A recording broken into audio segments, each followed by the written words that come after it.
Hey everyone, Leroy here with another edition of our employee interview series, and today I have with me Mark Karpinen from Hubbell. I'll let him introduce himself, your role, how long you've been there, just a little bit about yourself. So, Mark Karpinen, production manager from the Hubbell, Michigan facility, KPC Group.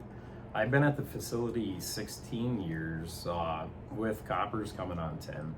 Okay, and I know your son also works up there too. How Yep. long's he been there? He's third year, he's a maintenance technician. And how did you drag him into that? I actually didn't. He was working at a local tire shop. He's a mechanic, and I was looking at him every day, and I said, for the amount of money that you get paid, I was like, you got to look for a different job. And the maintenance job came up, and he applied, and he's been loving it ever since. Great, that's awesome. That's awesome. So tell me a little bit about a typical day for you. What does a typical day look like? So typical for me, come in, make coffee if there's not some. But usually, employees are pretty good. They got coffee made. So grab a cup of coffee, say hi to whoever you see in the hallway. Read emails, look at kind of what happened over the last 24 hours. After that, a group of us, we get together and we do a safety walkthrough at the plant. Every morning we get a bunch of people.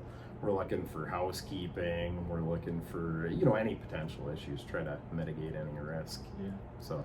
Yeah, and I know that there's been a heavy push towards zero harm since we brought the old Osmos businesses online. I'm sure you've experienced it up there in Hubbell, right? So definitely. Yeah, noticeable.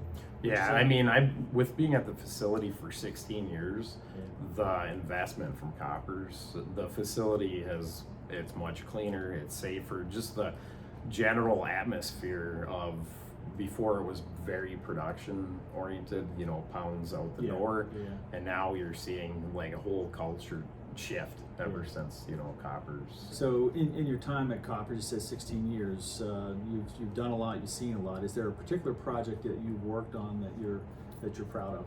Yeah, I would say. As working as a hourly employee and then the safety coordinator, our switching from an anhydrous to aqueous ammonia, that was a big one. That kept a lot of us up. Thinking of what could happen if we had a release.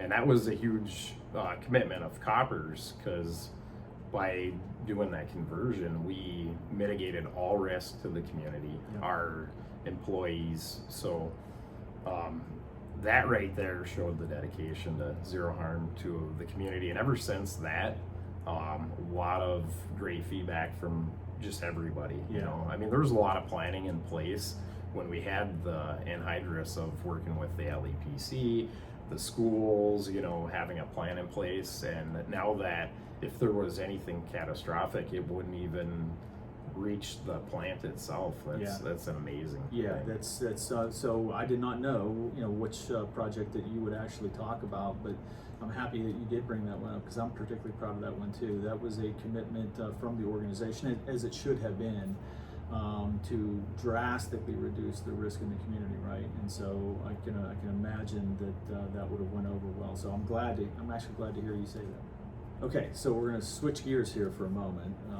and talk a little bit about your hobbies. So I hear you enjoy riding motorcycles and vintage snowmobiles. Yeah. Right. So any particular stories that you want to tell? I'm sure you got a lot of great ones. So yeah, motorcycles, that's been a thing that I've enjoyed pretty much since I was young, and then my kids got into it. The snowmobile thing's kind of interesting though, because I'm big into ice fishing, so I got a snowmobile, and it was heavy to haul around. While another friend, he had said, hey, there's these other smaller snowmobiles. So once I acquired one of those, my sons and I, we've spent a lot of time. We get these old snowmobiles, we take them apart, rebuild them, and we modify them so we can actually go out like riding in deep powder. So it's always fun to ride up alongside of a $20,000 snowmobile on a 1970, and they're like, how'd you get here? That's funny. Okay, we're going to go to the fun round for you now. So name one thing on your bucket list. I would say probably either go to Finland or Italy. Okay. All right. Any particular reason why? Well, that's part of my heritage. Okay, so that makes sense. Okay. If you could switch lives for one day with one person, who would you choose? Oh, probably Travis Pastrana. Okay, and He does he's, Nitro Circus, yeah, okay. all that. He's a biker, right? Mm-hmm. All right. Best advice you've ever received? Work hard and appreciate people. I mean, Yeah. that's been a big, my uncle told me that when I was young. And it served you well. Yeah. Yeah, I think it's great advice. Name one material thing you can't live without. Probably headphones. Headphones, really? Yeah, I All right. love music, so. Okay. All right. What particular kind? Everything. Yeah. Doesn't matter. There's a mood for every type of music. Okay. So. Good. Do you use emojis? What's your most used emoji? Probably thumbs up. Thumbs up. Okay. Yeah. What's your favorite way to spend a day off? We might have a clue of that already from some of the stuff we talked about. Well, if it's hot, it would be probably pontooning. Okay. If it's cold, snowmobiling. Snowmobile. All right. What everyday activity, if you turned it into an Olympic sport, would you win the gold medal in? Many dirt bike racing. Okay. All right. Good.